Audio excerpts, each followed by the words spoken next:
Selamat tengah hari dan salam sejahtera. Bersama saya Jessica Chung, ini ringkas TVS. Ketua Menteri Sarawak Datuk Patinggi Abang Johari Tunopeng dijadual akan mengumumkan bantuan khas Sarawak Ku Sayang 5.0 menerusi sidang media jam 2.30 petang pada Khamis. Perkara ini dinyatakan menerusi jemputan kepada media daripada pejabat Ketua Menteri. BKSS merupakan inisiatif Kerajaan Negeri Sarawak bagi membantu dan meringankan beban rakyat yang terjejas akibat COVID-19. Sejak COVID-19 merebak di negeri ini, Kerajaan Negeri Sarawak melaksanakan pelbagai bantuan menerusi 4 siri BKSS membabitkan peruntukan lebih 2.6 bilion ringgit. Sidang media pada kali ini akan disiarkan secara langsung menerusi pelbagai saluran media dan juga diadakan menerusi Zoom. Ianya sejajar dengan usaha untuk mengurangkan kontak fizikal bagi mengelakkan penularan COVID-19. Institut Penyelidikan CIMB ASEAN berpendapat Malaysia perlu dibangunkan sebagai negara digital dalam pembentukan Blok Ekonomi Digital ASEAN. Pengarah eksekutifnya Ju Ki Hong berkata, hasrat itu dapat dicapai melalui beberapa inisiatif transformasi pendigitalan di Malaysia. Pelaksanaan inisiatif ini sekaligus dilihat dapat memenuhi potensi ekonomi digital ASEAN dengan mewujudkan komuniti digital serantau.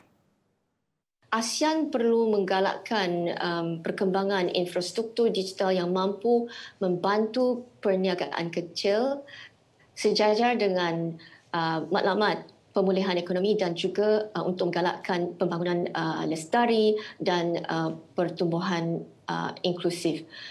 Dan keduanya, mungkin pengdigitalan dari segi sistem kewangan dan pentadbiran awam. Ini melibatkan pengaktifan infrastruktur pembayaran digital untuk memudahkan aliran kewangan, termasuklah seperti perkhidmatan kewangan bebas sentuhan. Sementara itu, Ketua Pegawai Eksekutif Time.com Berhad, Afzal Abdul Rahim pula berpendapat lapisan infrastruktur merupakan asas utama dalam memangkin ekonomi digital sesebuah negara. Katanya dengan infrastruktur dan akses kepada internet, zaman digital merupakan the great equalizer. Ini membolehkan komuniti menggunakan teknologi dalam talian seterusnya menyumbang secara langsung kepada ekonomi digital. Satu akaun Facebook yang menggunakan nama Seroja Oja telah memuat naik satu maklumat palsu berkenaan keadaan jejambat di kawasan Boulevard Miri. Sehubungan itu, Jabatan Kerja Raya bahagian Miri memaklumkan maklumat yang tular di media sosial itu adalah tidak benar. JKR bahagian Miri telah bertindak dan mengenal pasti keadaan yang sebenar dan mendapati gambar yang tular di laman sosial itu merupakan gambar di Jejambat Luyang, Kota Kinabalu, Sabah. Justru orang ramai dinasihatkan untuk merujuk laman rasmi JKR Sarawak untuk mendapatkan berita sahih. Bertemu kembali. Penularan pandemik COVID-19 yang menjejaskan dunia sejak awal tahun lepas terbukti telah mempercepatkan pertumbuhan ekonomi digital di Malaysia. Perdana Menteri Tan Sri Muhyiddin Yassin berkata, keadaan telah mengalami perubahan secara drastik pada setiap hari dan ada masanya berlaku setiap jam. Justru menyedari kepentingan itu, kerajaan telah mengenal pasti ekonomi digital sebagai antara bidang pertumbuhan ekonomi utama. Ini bagi mencapai komitmen memajukan Malaysia sebagai negara yang mempunyai pertumbuhan mampan selain memastikan pengagihan secara adil dan saksama dalam kalangan penduduk, etnik dan wilayah. We will drive forward the promise of shared prosperity for all by focusing on empowering Malaysians with digital skills, enabling digitally powered businesses and driving digital investments. Selain itu, Perdana Menteri juga percaya bahawa pandemik COVID-19 telah memberi lonjakan di luar jangka bagi membolehkan kalangan negara-negara anggota ASEAN mempercepatkan usaha digital masing-masing. State that AEC 2025 will aspire to propel ASEAN towards a digitally enabled economy that is secure, sustainable and transformative, and to further leverage the ICT for an innovative, inclusive and integrated ASEAN. Malah tidak dinafikan lagi bahawa ASEAN telah mencatat perkembangan dalam persekitaran digital walaupun tahapnya mungkin berbeza bagi setiap kawasan atau negara anggotanya. Sementara itu, Muhyiddin berpendapat ASEAN perlu mencari pendekatan secara kolektif untuk mengekang jenayah cyber rentas sempadan. Ini penting sebagai menyokong kesediaan rantau itu untuk muncul sebagai blok ekonomi digital yang kompetitif ketika pasca COVID-19.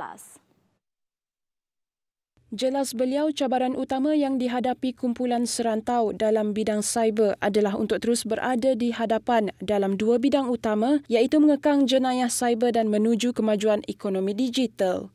Tegasnya, Malaysia menyedari bentuk jenayah cyber rentas sempadan dan cabaran untuk membawa penjenayah cyber ke muka pengadilan kerana ia memerlukan pendekatan serantau yang selaras dan bersepadu.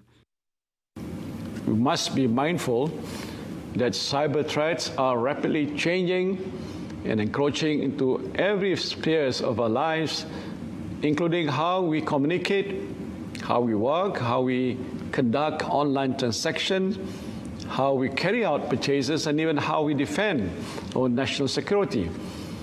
They have also become more sophisticated, complicated, and transboundary in nature. In this regard, ASEAN member states can no longer operate and work in isolation. Pada masa yang sama, tambah beliau, ASEAN secara berterusan membincang dan menyuarakan sokongannya terhadap suatu set peraturan antarabangsa, norma dan prinsip dalam tingkah laku yang bertanggungjawab mengenai ruang cyber. Ini adalah bagi membina persekitaran digital yang selamat dan boleh dipercayai. Seramai 36 pelajar yang akan menduduki peperiksaan Sijil Pelajaran Malaysia SPM dan Sijil Tinggi Pelajaran Malaysia STPM dikesan positif COVID-19 di Sabah. Mereka dikesan positif dalam saringan sebelum dibenarkan kembali ke asrama mulai 16 Januari lalu. Bagaimanapun, Menteri Kerajaan Tempatan dan Perumahan merangkap Menteri Kewangan 2 Sabah, Datuk Masidi Manjun berkata semua pelajar terbabit masih boleh meneruskan pembelajaran sepanjang tempoh menjalani kuarantin. Jelas beliau, Jawatan Kuasa Pengurusan Bencana Negeri Sabah sudah menyediakan perkhidmatan internet di setiap pusat kuarantin dan rawatan COVID-19 risiko rendah di seluruh negeri.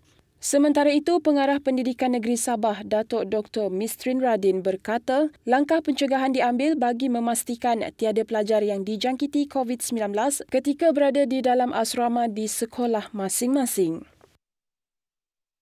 Joe Biden mengangkat sumpah sebagai Presiden Amerika Syarikat ke-46, sekaligus mengakhiri penggal pentadbiran pendahulunya, Donald Trump, yang sering dihimpit kontroversi. Beliau berikrar hari baharu untuk Amerika selepas situasi tidak menentu dan penuh kontroversi selama 4 tahun di bawah pentadbiran Donald Trump. Biden, 78 tahun, melakukan upacara akad sumpah itu di hadapan Ketua Hakim Mahkamah Agong John Roberts.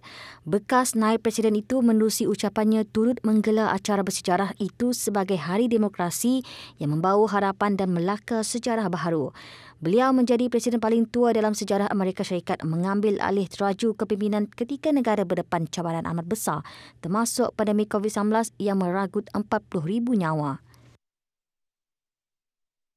Dalam perkembangan lain, pasukan polis Marin PPM Wilayah 5 bersama Jabatan Imigresen Bintulu berjaya menangkap beberapa orang warga asing di sekitar Bintulu dalam operasi Op Pintu pada Rabu. Pemeriksaan yang bermula kira-kira jam 12.45 tengah malam pada Khamis di kawasan Saberkas Jaya Shop House Bintulu mendapati 7 orang daripada 24 warga asing telah melakukan kesalahan di mana dokumen perjalanan mereka telah tamat tempoh. Susulan itu mereka ditahan dan kes diserahkan kepada pihak imigresen Bintulu untuk tindakan selanjutnya.